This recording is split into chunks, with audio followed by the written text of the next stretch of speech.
करते हैं चालू। देखिए,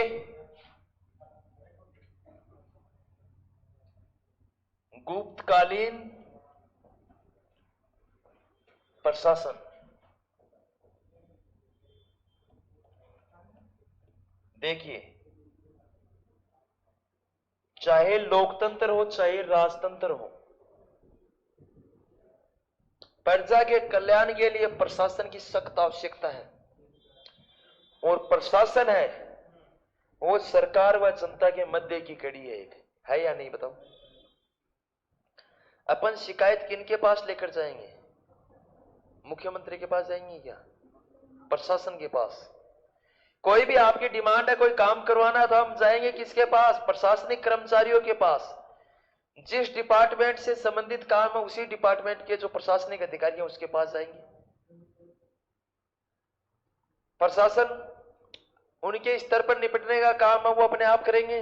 अगर हाई लेवल का काम है तो वो अपनी आवाज को, जनता की आवाज को सरकार तक पहुंचाएंगे।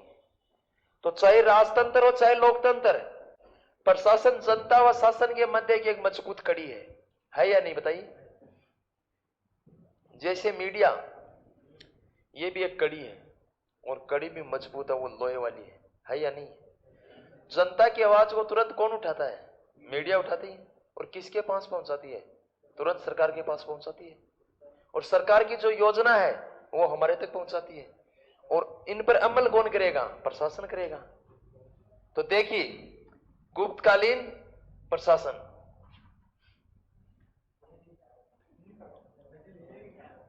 गुप्तकालीन साम्राज्य प्रांतों में विभाजित था। प्रांतों में विभाजित था।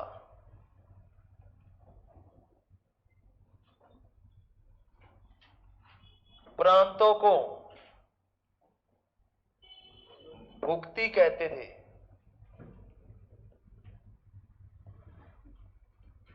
जिसके अध्यक्ष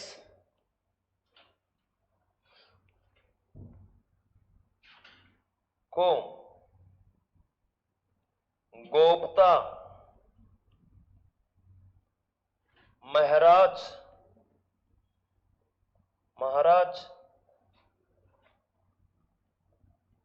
ऊपरी राष्ट्रीय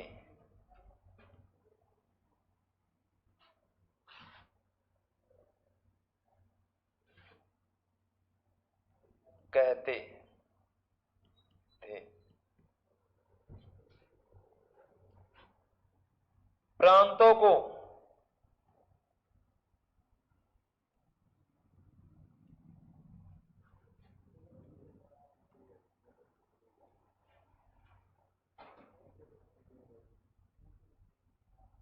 जिलों में बांटा जाता था।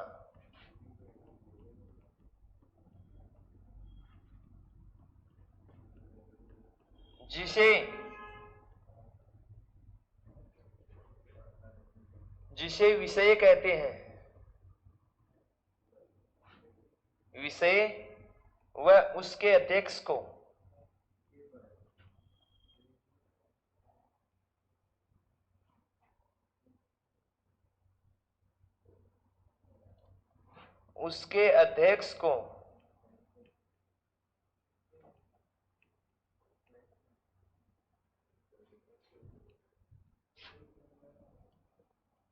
विस्पति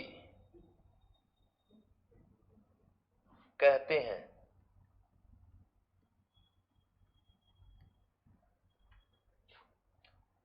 प्रशासन की सबसे छोटी इकाई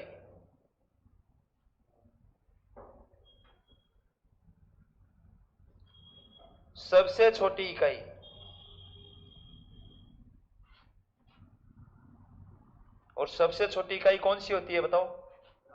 अरे वाह, इकाई ग्राम। जिसका अध्यक्ष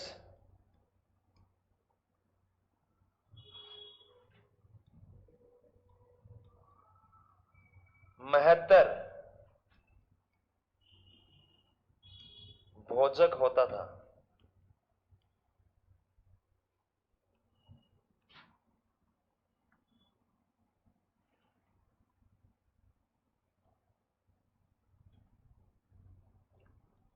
शिखर युक्त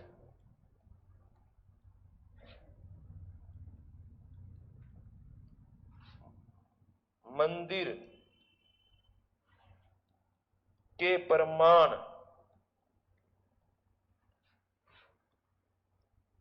देवगढ़ का देशावतर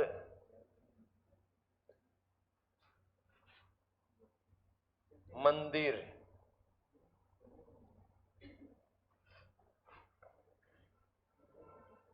शिखर युक्त मंदिर के प्रमाण देवगढ़ का देशावतार मंदिर जो गुप्तकालीन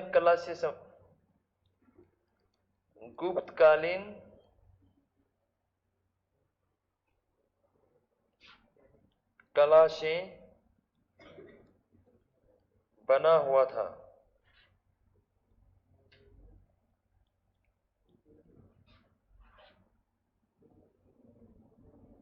ऊंचाई 12 मीटर। छाप दो।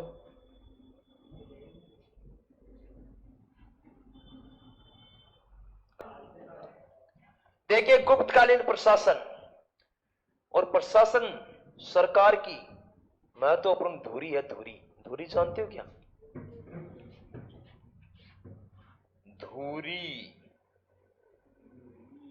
धुरी किस किस की देखी हुई है? एक है धुरा। नाम सुना है? क्या होता है? क्या? धुरी और धुरा, वो तो गुफा घुर। धुरा का भी नहीं नाम सुना? धुरी व धुरा। अरे धुरा। आपको पता है, आज अपने घर में बड़े बुजुर्ग लोग हैं, उनसे पूछना जाकर। ऊंट गाड़ी होती है, कोई भी गाड़ी है समझ लो, जिसके टायर हैं, दोनों टायर को बीच में जो, जिसे अपन एक्सल बोलते हैं, एक्सल, तो उसे क्या बोलते हैं? धुरा। क्या बोलते हैं?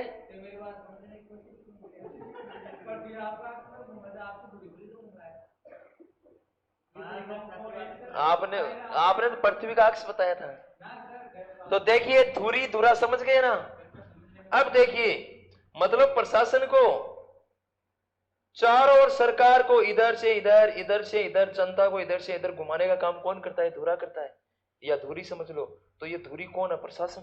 तो देखिए, गुप्तकालीन प्रशासन, जैसे मौर्य काल में भी जो साम्राज्य था वो प्रांतों में विभाजित था। किसमें विभाजित था?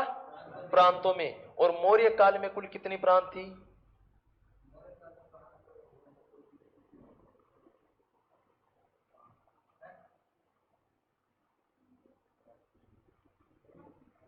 मौर्य काल में कुल कितनी प्रांत थी? 5 थी। जबकि चंद्रगुप्त मौर्य के समय कितनी थी? अब तो बोलोगे।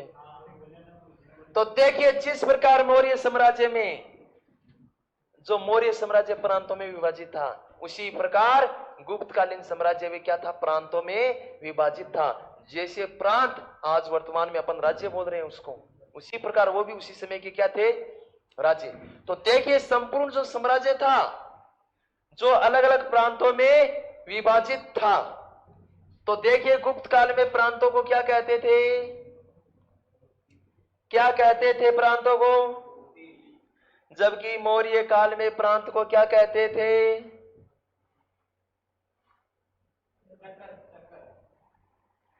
मौर्य काल में प्रांत के प्रमुख को क्या कहते थे? चक्रपाली तो प्रणदत्त का पुत्र था।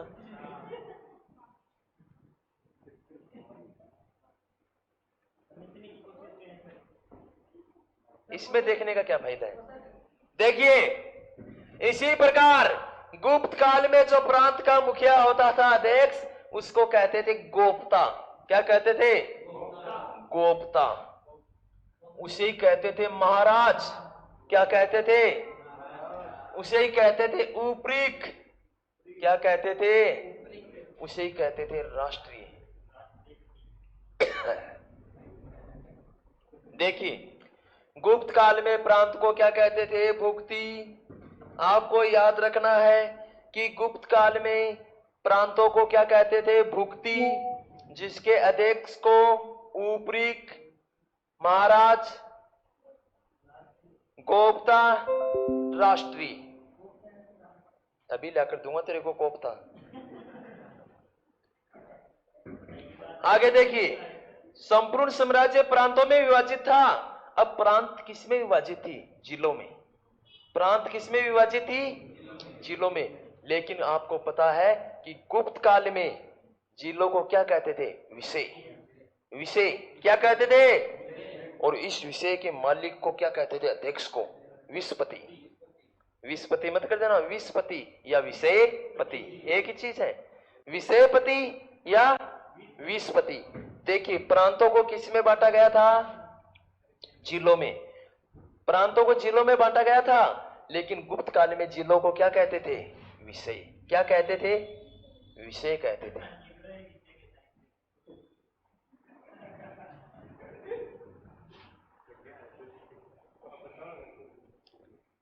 देखिए, तो प्रांतों को किस में बांटा था?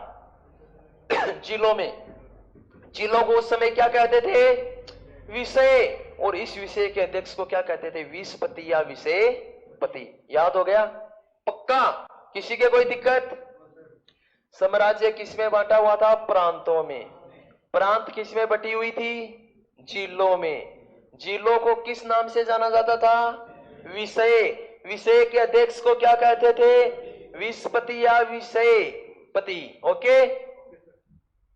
सबसे छोटी इकाई गुप्त काल में, सबसे छोटी इकाई। अब ये तो देख लो, चाहे गुप्त काल हो, चाहे मौर्य काल हो, चाहे वर्तमान का काल हो, प्रशासन की सबसे छोटी इकाई ग्राम है। ग्राम। ग्राम है तो ग्राम पंचायत अपने आप ही आ गई। और ग्राम के प्रमुख को, ग्राम के मुखिया को क्या कहते थे गुप्त काल में? महतर, भोजक। जबकि वैदिक काल में क्या कहते थे? पढ़ाया हुआ है। वैदिक काल में गांव के मुखिया को क्या कहते थे? ग्रामणी। क्या कहते थे? मौर्य काल में चौधरी, खुर्द। जबकि वर्तमान में क्या कहते हैं ग्राम के मुखिया को? वर्तमान में ग्राम के मुखिया को क्या कहते हैं? अरे वाह, सरपंच। पक्का? जबकि गुप्त काल में क्या कहते हैं? महतर। महतर, भोजक। महतर और भोजक। ऑप्शन में भोजक भी भोजन भी मिलेगा आपको। क्या मिलेगा? भोजन भी मिलेगा। सच बोल रहा हूं मैं। गुप्त काल में सबसे छोटी इकाई ग्राम होती थी। ग्राम के मुखिया अध्यक्ष को महतर या भोजक कहते थे। क्या कहते थे? महतर या भोजक। आगे देखिए, शिखर युक्त मंदिर के प्रमाण। अरे वाह, खतरनाक लाइन है। देखिए, शिखर युक्त।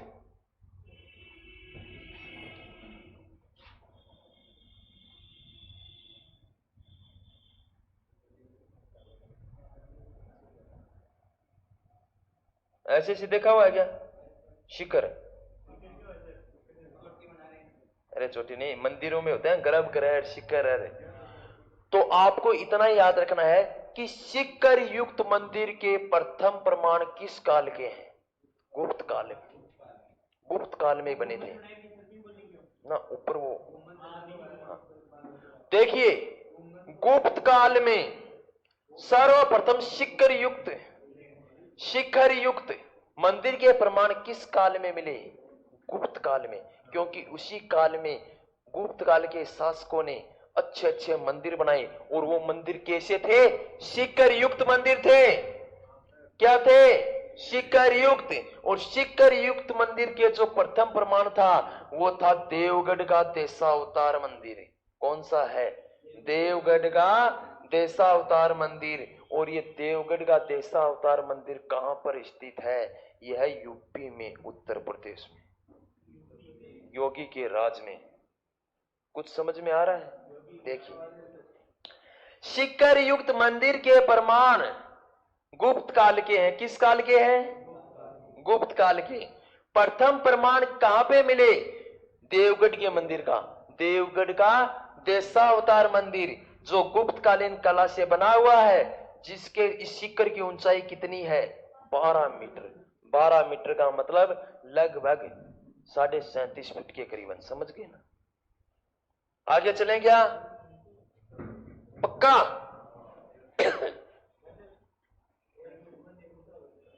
3 से कुछ अधिक।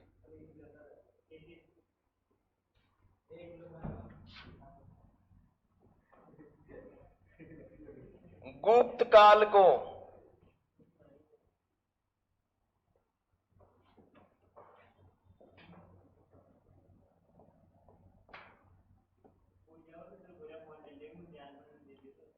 गुप्त काल को हिंदू धर्म का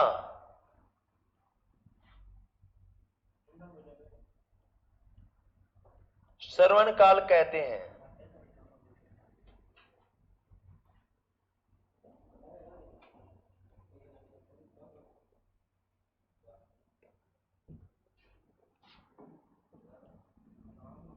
मुद्रा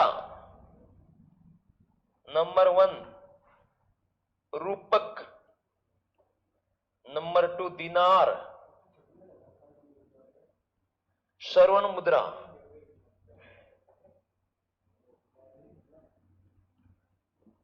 चांदी के सिक्के, चांदी के सिक्के।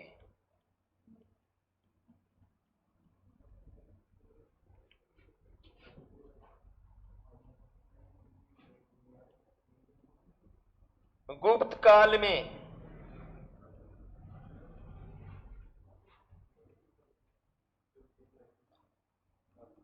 ब्राह्मण वह मंदिरों के लिए दान में दी गई, दान में दी जाने वाली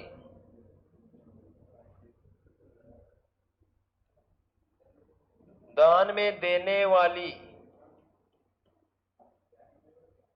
भूमि को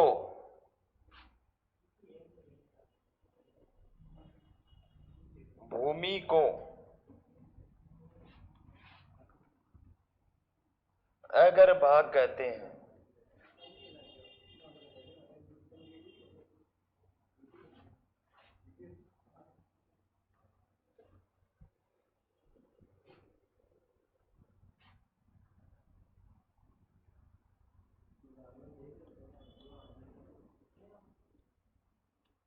गुप्तकालीन राजस्व कर, भाग भूमि कर,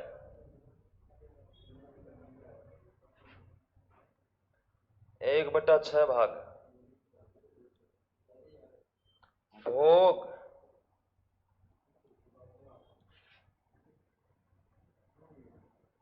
फल फूल राजा को भेंट करना,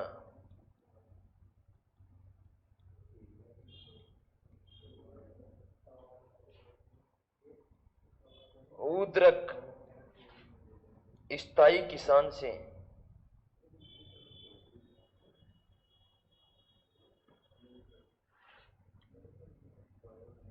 लेने वाला कर,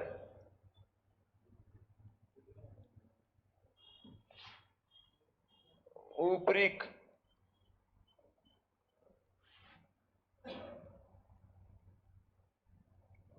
अस्थायी किसान से।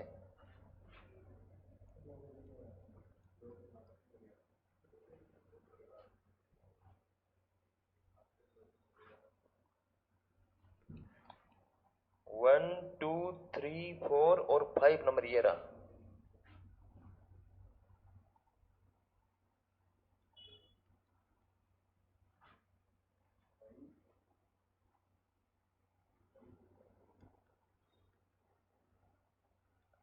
फल पर कर। छाप दो। गुप्त काल को हिंदू धर्म का क्या कहा है? श्रवण काल का है, गोल्डन टाइम। बिल्कुल।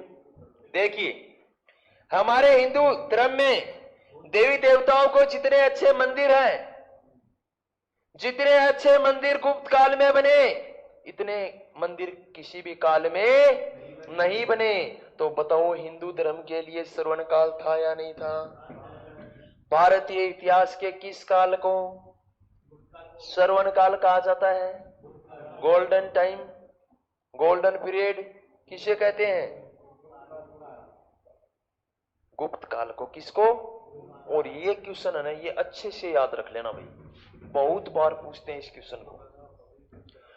मुद्रा, दो प्रकार की मुद्रा चलती थी। कितने प्रकार की? इसका मतलब अमीर लोग थे, तांबा, अरे लोहा तांबा का यूज एंड थ्रो, ये तो सिर्फ दो ही चीज काम में लेते थे, सोना और चांदी। मुद्रा कितने प्रकार की थी? करेंसी, वो तो बहुत पुरानी थी। देखिए, दो मुद्रा थी, एक तो थी रूपक और दूसरी थी दिनार। रूपक और दिनार। दिनार थी, वो थी स्वर्ण मुद्रा, मतलब सोने की मुद्रा। किसकी मुद्रा?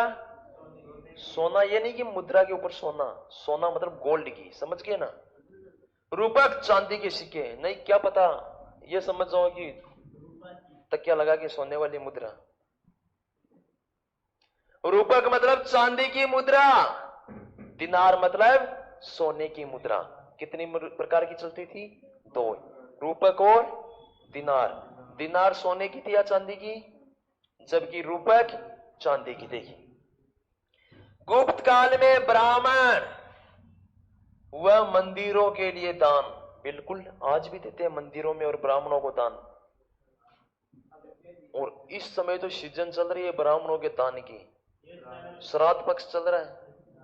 और ये पंडित लोग श्राद्ध पक्ष में जितने पैसे कमाते हैं उतने कभी नहीं कमाते। तो इनकी सीजन चल रही है। और आपने भी देखा है कि हम लोग, हमारे समाज के लोग मंदिरों में देवी देवताओं को, ब्राह्मणों के लिए दान देते हैं। बताओ, देते हैं ना? ये नहीं है कि बहुत ज्यादा, भाई 2 रुपया, 5 रुपया, 10 रुपया, जितनी जिसकी हैसियत है उस प्रकार से दान देते हैं, नहीं देते? देते हैं ना? देते हैं। और कोई मेरा जैसा हो वैसे भी जोड़ के हाथ आ जाता है। तो अरे जो भी है दान देते हैं, आज भी देते हैं और पहले भी देते हैं। तो गुप्त काल में जो ब्राह्मणों को, वह मंदिरों को जो दान देते थे उसे क्या कहते थे? अग्रभाग। और दान में क्या देते थे? जमीन देते थे। वो लोग ब्राह्मणों को और मंदिरों के लिए क्या देते थे दान में? जमीन, भूमि। और उसे क्या कहते थे? अग्रभाग। कौन सा भाग? अग्रभाग, याद रखना। गुप्तकालीन राजस्व कर, गुप्तकालीन राजस्व कर, राजस्व है मतलब सरकार को प्राप्त होने वाला टैक्स। भाग, भाग एक टैक्स लगता था। क्या लगता था? टैक्स, कर। और कौन सा कर था वो? भूमि कर, 1/6। ये 1/6 क्या है? कौन बताएगा? मतलब? अरे वाह, उपज का 6ठा भाग, उपज का 6ठा भाग सरकार के खजाने में जमा करवाना होगा। अगर अपन को जमीन अपनी बोनी है, फसल करनी है, तो उपज का 6ठा भाग सरकार को टैक्स के रूप में देना होगा। भोग, भोग, फल फूल राजा को भेंट करना, राजा को खुश होकर फल फूल देना कि हे महाराज खाओ, स्वागत है आपका। तो उपहार के रूप में देना, वो क्या कहता है? भोग। उद्रक, उद्रक स्थायी किसानों से लेने वाला कर। और उपरिक अस्थायी किसानों से लेने वाला कर। तो बताओ अस्थायी और अस्थायी में अंतर है या नहीं? कन्फर्म है, तो स्वाभाविक सी बात है। तो अस्थायी किसान कौन सा है और अस्थायी किस, कोई बता सकता है? वे किसान नहीं है, वो तो घुमंकड़ जनजाति है।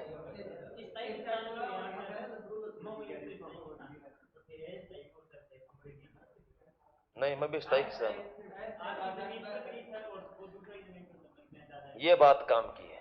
देखिए बच्चों, स्थायी किसान वह किसान जो अपनी स्वयं की भूमि पर फसल करता है और सरकार के राजस्व में टैक्स जमा कराता है, वो कौन सा किसान होता है।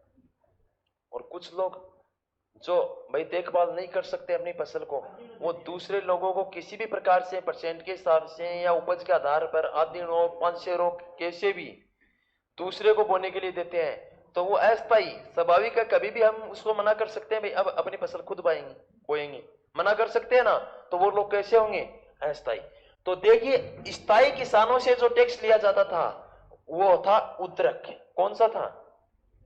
जबकि अस्थायी से ऊपरी। अब देखो, ये नाम तो आपको याद रखने होंगे। भाग मतलब भूमि कर, भाग मतलब भोग मतलब राजा को फल फूल भेंट करना। स्थायी किसान से लेने वाला टैक्स था वो था उद्रक, जबकि अस्थायी से लेने वाला क्या था? ऊपरीक। हल्लारी कर, हल पर, इसके ऊपर। ये क्या है? ऐसे ऐसे एक हल होता था ना, देखा हुआ है क्या? अरे देखा हुआ है क्या? हल है, देखा हुआ है क्या ऐसे? तो उसके ऊपर टैक्स लगता था एक। हाँ, तो बताइए, इसी के साथ विश्व का एकमात्र स्थान जहां से सर्वप्रथम, अरे चुप बैठे रहना, विश्व का एकमात्र स्थान जहां से सर्वप्रथम हल से खेती करने के प्रमाण मिले। अरे वाह, बाबू काम करने लगा, आज बनने लगा है। कालीबंगा, कालीबंगा राजस्थान के किस जिले में है? हनुमानगढ़ राजस्थान के किस जिले में है? हैं? हनुमानगढ़ तो हनुमानगढ़ ही है। हाँ, देखिए,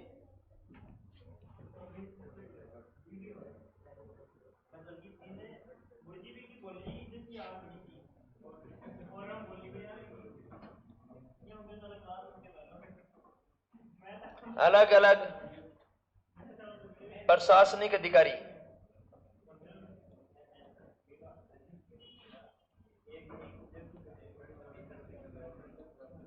देखिए,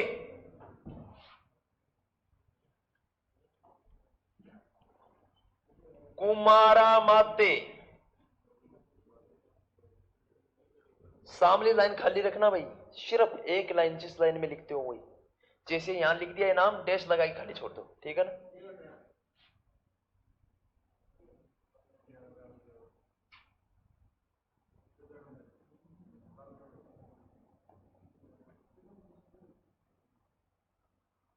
महा दंड नायक,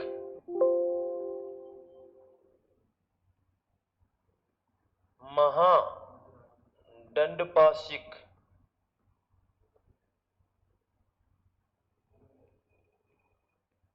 विनय स्थिति स्थापक।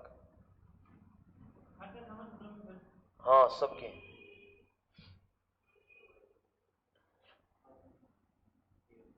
महा अक्स पटिल,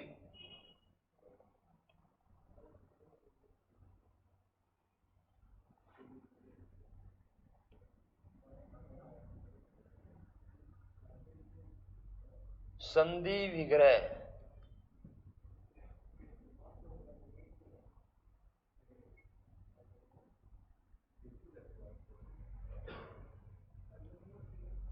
देखिए, सर्वोच्च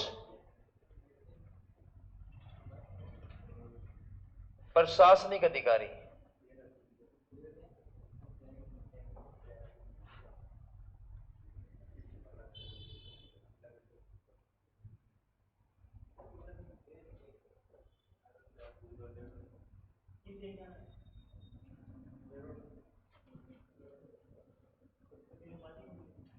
सेना के सर्वोच्च सेनापति।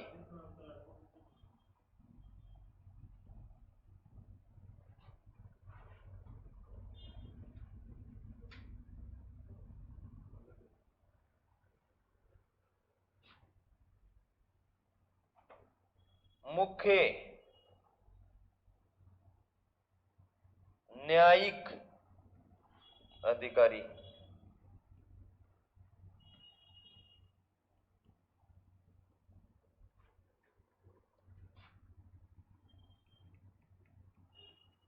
शांति व्यवस्था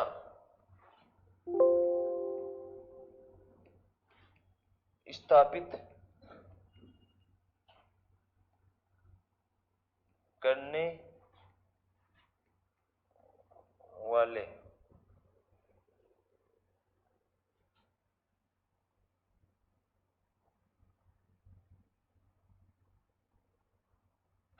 राजस्व पर निगरानी रखना। निगरानी रखना। युद्ध व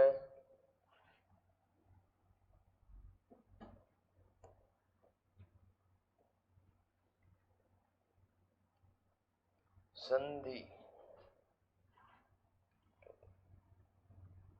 अधिकारी। रण भंडारक।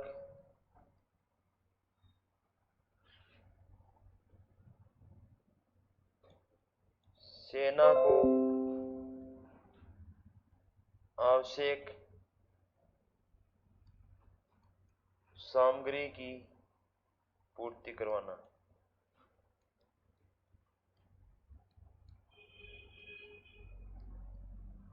लिख लो।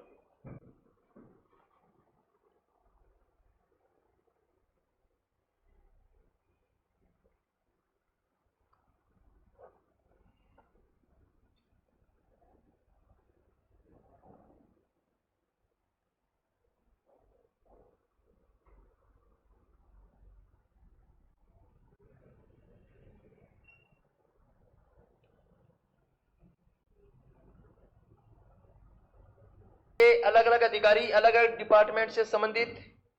देखिए, कुमारा माते एक अधिकारी होता था जिसको कहते थे कुमारा माते। कुमारा माते कौन होता था? सर्वोच्च प्रशासनिक अधिकारी। शासन व्यवस्था को चलाने वाला जो सर्वोच्च सबसे ऊंची पोस्ट होती थी, सर्वोच्च प्रशासनिक अधिकारी होता था, वो कौन होता था? कुमारा माते। तो बताइए, राजस्थान में सर्वोच्च प्रशासनिक अधिकारी कौन होता है? बताइए। अपने राजस्थान में सर्वोच्च प्रशासनिक अधिकारी कौन होता है?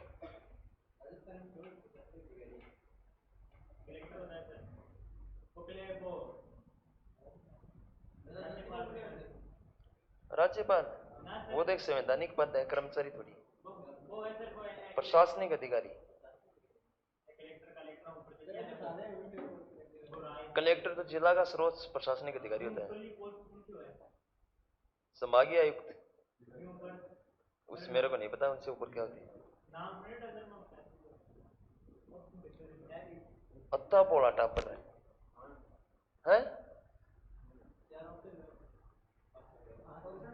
ऑप्शन देते हूं, पक्का? अपना अपना उत्तर अपने मन में रखना, एक एक से पूछूंगा मैं। ओके?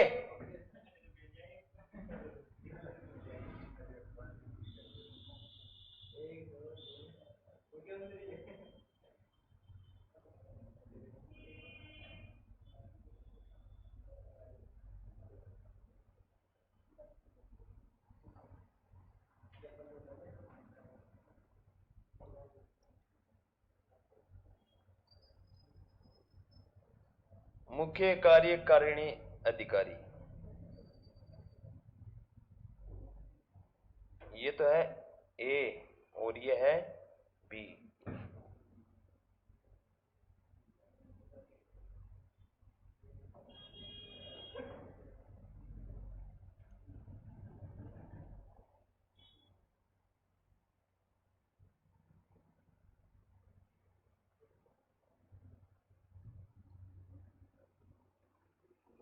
पढ़ लिया सभी ने? अरे भाई देख लिया मोबाइल में? देखिए गलत बात, बहुत बड़ी चीटिंग है ये, बहुत बड़ी चीटिंग है। गूगल का सारा ले लिया आपने तो।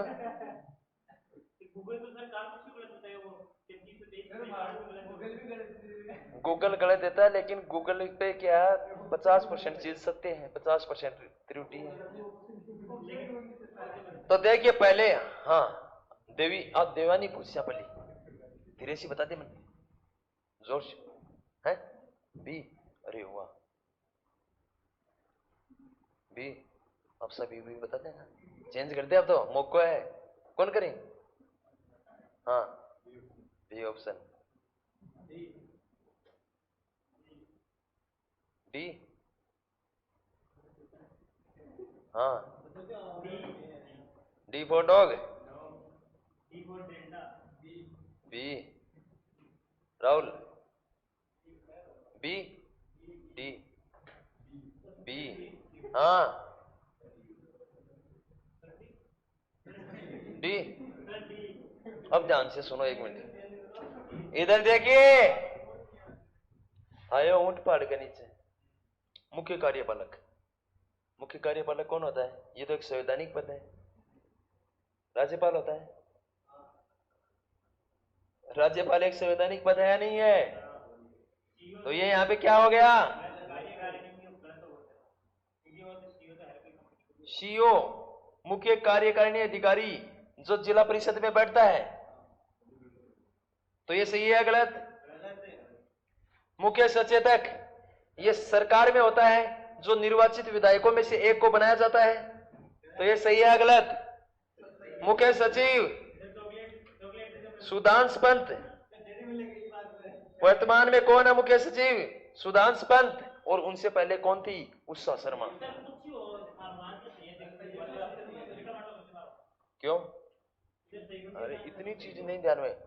अरे जिला कलेक्टर होता ये भी एक आईएएस अधिकारी है, जिला कलेक्टर भी आईएएस अधिकारी होता है, संभागीय आयुक्त भी आईएएस अधिकारी होता है, अलग अलग डिपार्टमेंटों के जो सचिव है वो भी आईएएस अधिकारी है, और ये मुख्य सचिव आईएएस अधिकारी होता है।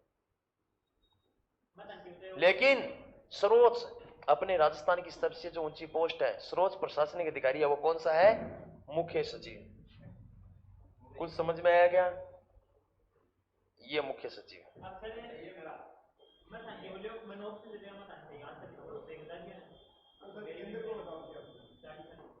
है।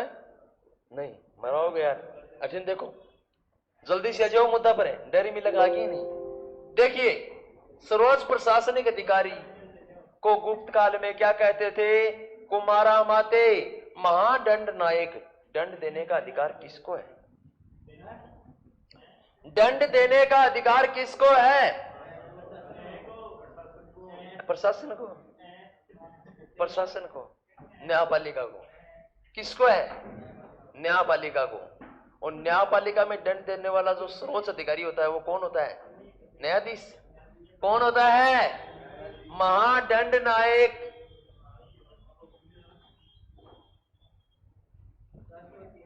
सेना के सर्वोच्च सेनापति। अरे वाह। जनरल। महादंड पारिक, महादंड पासिक, उल्टा लिख दिया।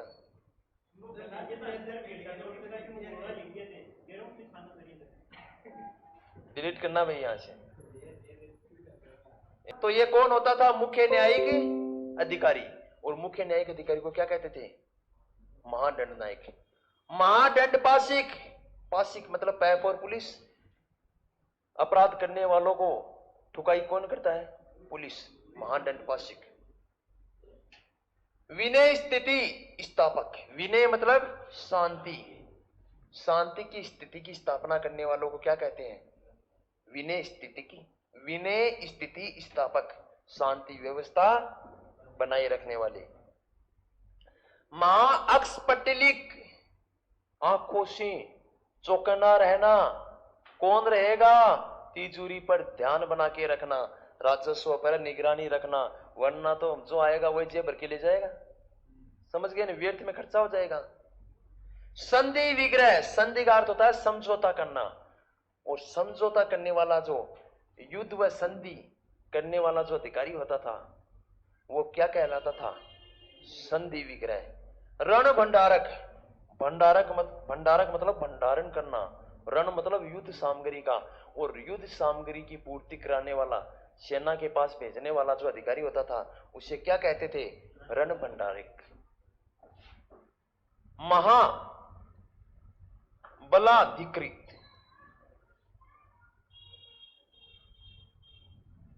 देखिए शब्दों से समझ लो अर्थ, शब्दों का हिंदी अर्थ करो तुरंत उत्तर आएगा। देखिए महा मतलब इधर देखिए महान,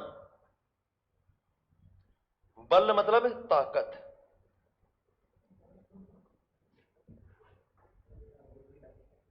धिकृत मतलब अधीन। किस क्या रे? अधीन, देखिए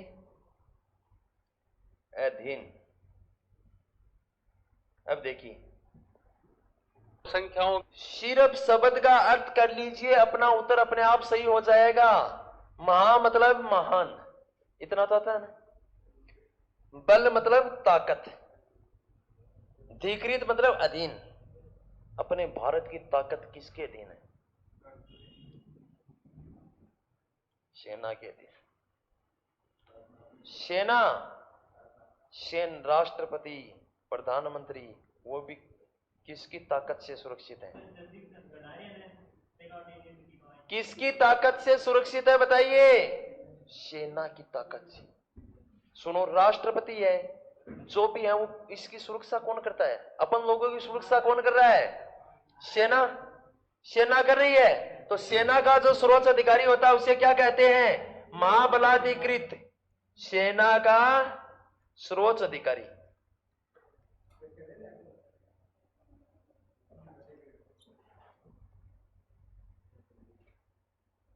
सेना के सर्वोच्च अधिकारी को क्या कहते हैं? महाबलाधिकृत। महाबलाधिकृत।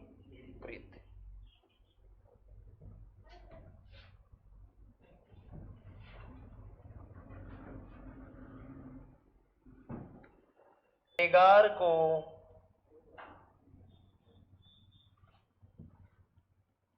बिष्टी कहते थे।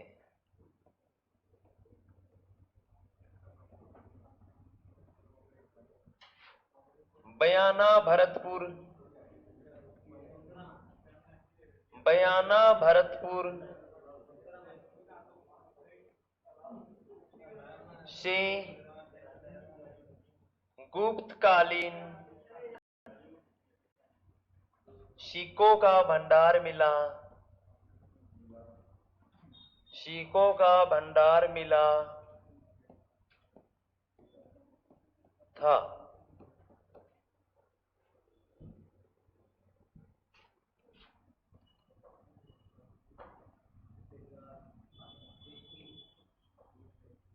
भूमि के प्रकार,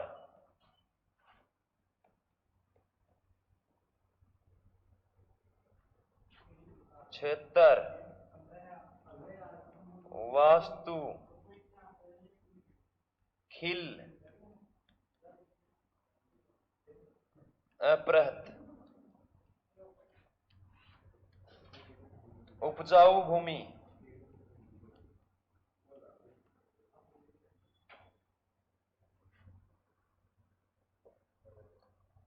उपजाऊ भूमि, निवास योग्य भूमि,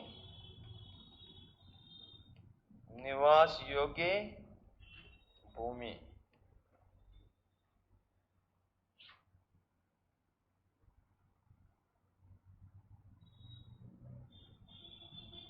जंगली भूमि,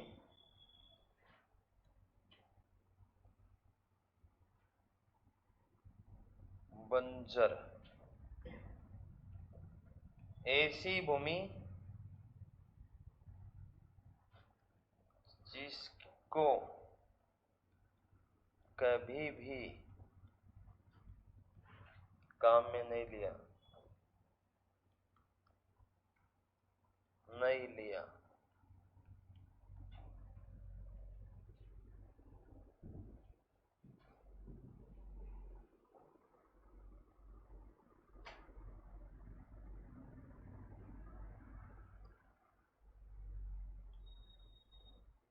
क्या कहते थे?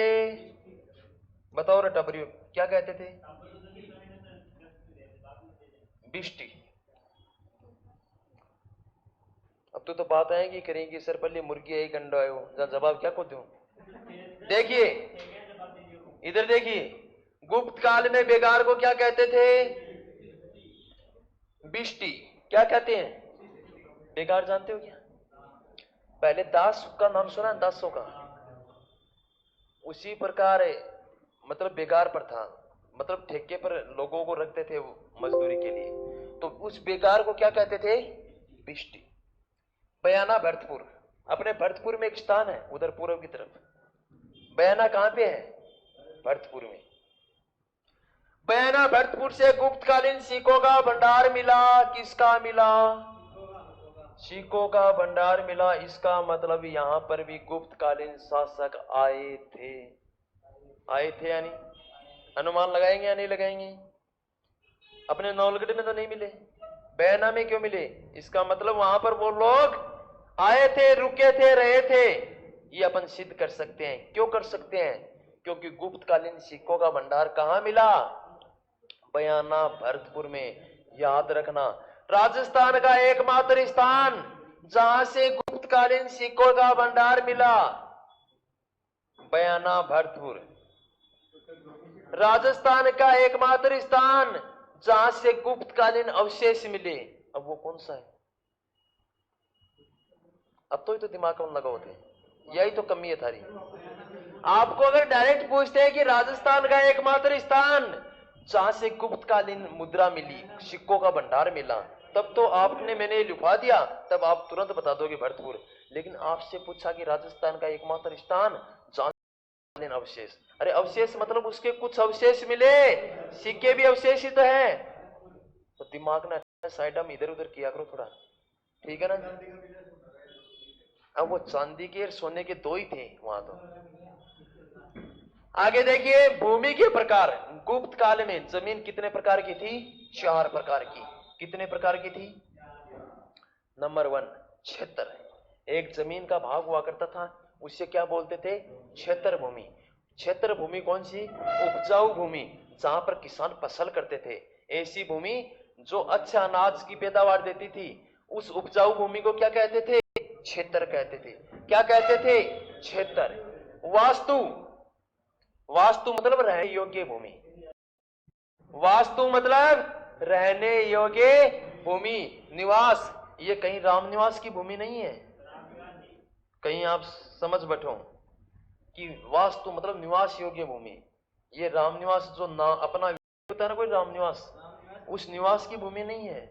ये कौन सी निवास मतलब? रहने योग्य भूमि। जैसे अपन नए मकान करते हैं तो पंडित से जगह दिखाते हैं कि किस क्षेत्र में करें। सुना हुआ है ना ऐसे कि अपना ये खेत कहां पर अपन मकान करें, वास्तु शास्त्र के अकॉर्डिंग करते हैं। और फिर भी मकान बनाते हैं तो वास्तु शास्त्र के अकॉर्डिंग पानी की टंकी है, किचन है, मैनिट है, विंडो है, ये इनके अकॉर्डिंग निकालते हैं। निकालते हैं नहीं निकालते? और वास्तु शास्त्र देखना भी चाहिए। इतना ही है कि वास्तु शास्त्र देखने पर अपनी थोड़ी मर्जी।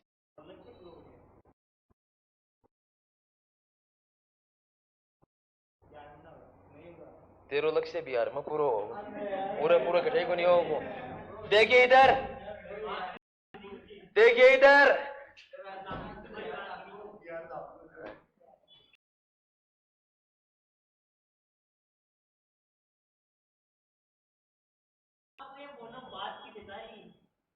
नहीं तो लक्ष्य, लक्ष्य क्या को पूरा को नहीं बता।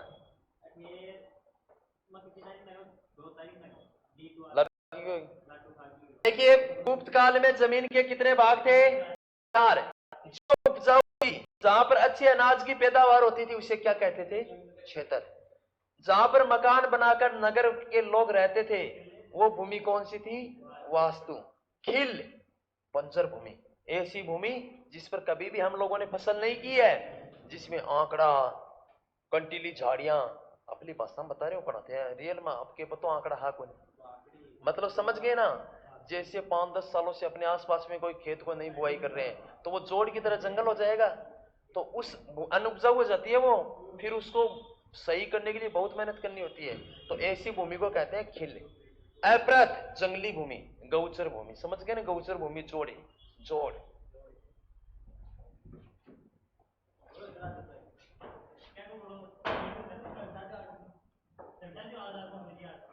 गुप्तकालीन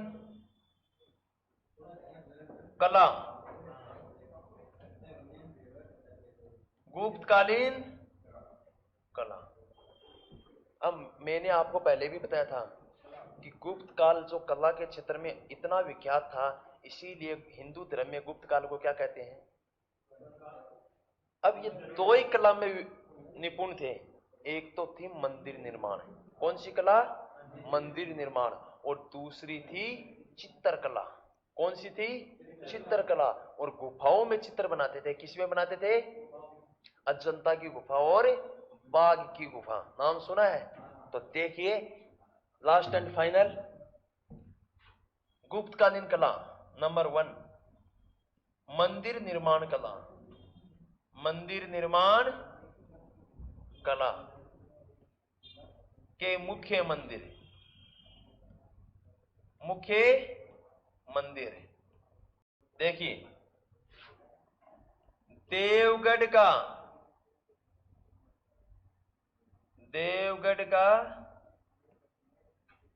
देशावतार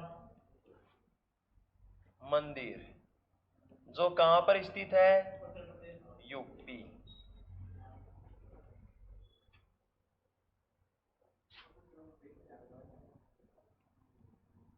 नचना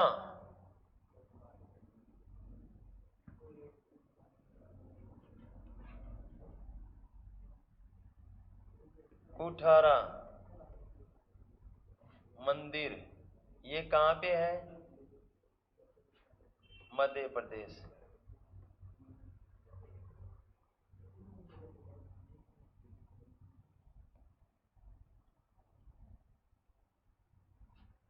सिरमर लक्ष्मण मंदिर,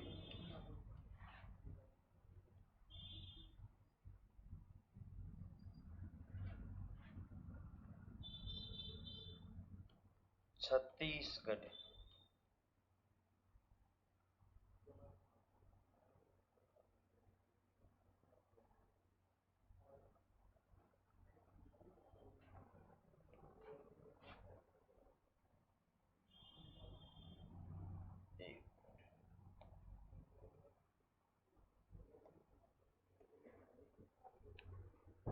लिख लो।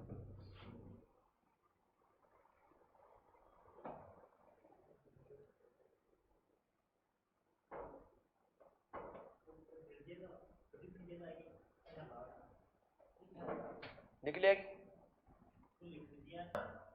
यह है शिव व पार्वती का, शिव व पार्वती का।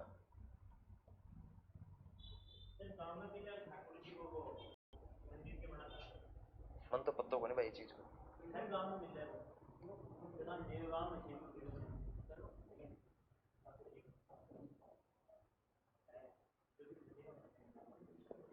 देखिए मंदिर निर्माण कला के मुख्य मंदिर, मंदिर निर्माण कला के मुख्य मंदिर देवगढ़ का देशावतार मंदिर, देवगढ़ का, एक छूट गया बीच में, भित्तर गांव का, भित्तर गांव का इंटों का मंदिर, इंटों का मंदिर, ये इंटों से बना हुआ है और ये है यूपी में। ऐसी साइकोलॉजी चाहिए, याद तो आते हैं। देखिए मंदिर निर्माण कला के मुख्य मंदिर देवगढ़ देशावतार मंदिर कहां पे है, जो गुप्तकालीन कला का सर्वप्रथम उदाहरण है। नचना कुठारा का शिव पार्वती मंदिर कहां पे है, सिरमर लक्ष्मण मंदिर छत्तीसगढ़, तिगवा का विष्णु मंदिर मध्य प्रदेश, भित्तर गांव का इंटो का मंदिर। वेरी वेरी इंपॉर्टेंट क्वेश्चन है, गुप्तकालीन एकमात्र मंदिर जो इंटों से बना हुआ था, भित्तर गांव का मंदिर, जो कहां पे है, उत्तर प्रदेश में। छाप दिया क्या? हुई है, लेकिन ये अकेले ईंटों से बना हुआ है, समझ गए? आगे देखिए, गुफा, गुफा, गुप्तकालीन गुफा, अजंता की गुफा,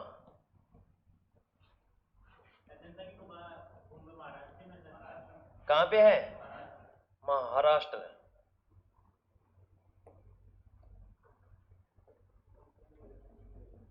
महाराष्ट्र। कहां पे है अजंता की गुफा?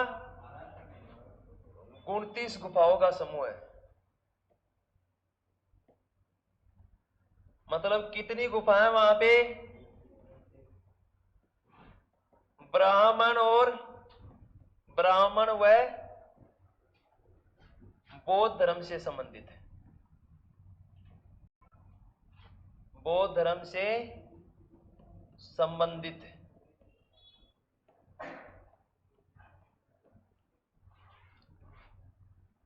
16वीं गुफा में मरणासन राजकुमारी का चित्र, वह 17वीं गुफा में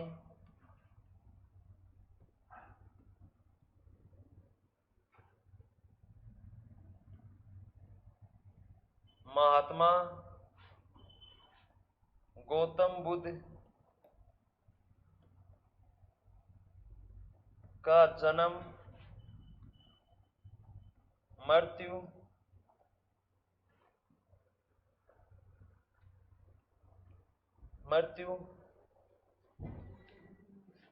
आदि से संबंधित चित्र है।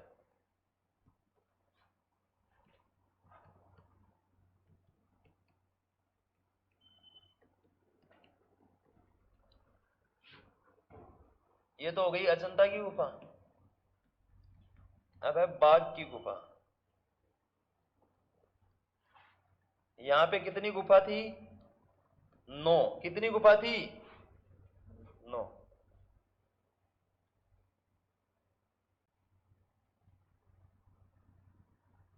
केश विन्यास,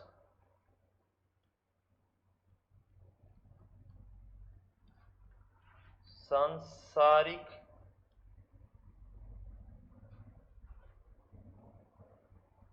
तथ्यों का चित्रांकन,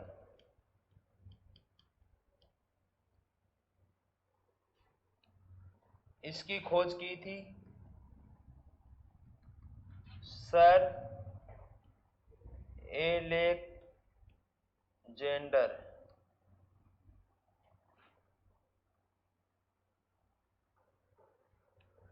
ये छाप दो भाई, कितना टाइम खुश। देखिए अजंता की गुफा कहां पे है? कितनी गुफाएं हैं?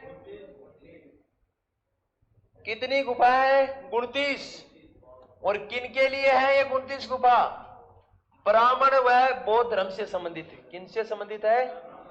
ब्राह्मण व बौद्ध धर्म से संबंधित है। 16वीं गुफा में मरणासन राजकुमारी का चित्र है। किसका चित्र है? मरणासन राजकुमारी का। और 17वीं गुफा में किसका है? महात्मा गौतम बुद्ध का जन्म मृत्यु से संबंधित चित्र। खोज किसने की? सर एलेक्जेंडर ने। बाकी गुफाओं में कितनी गुफा है? केश विन्यास व सांसारिक तथ्यों के चित्र हैं। इसकी खोज, अच्छा खोज लिखा नहीं क्या? खोज डेजर्ट फील्ड,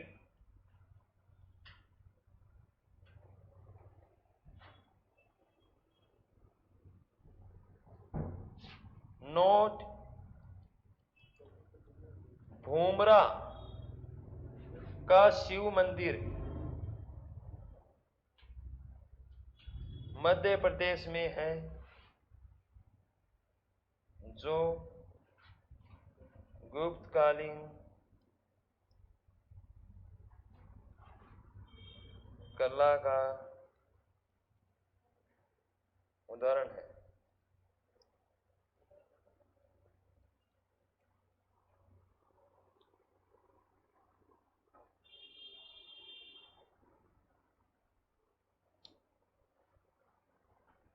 छाप दिया कि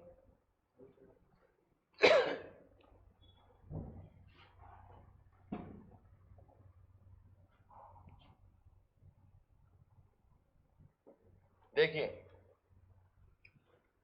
देखिए गुप्तकालीन चित्रकला, और चित्रकला में हमारे को दो ही उदाहरण मिले। कितने उदाहरण मिले? दो। एक तो अजंता की गुफा,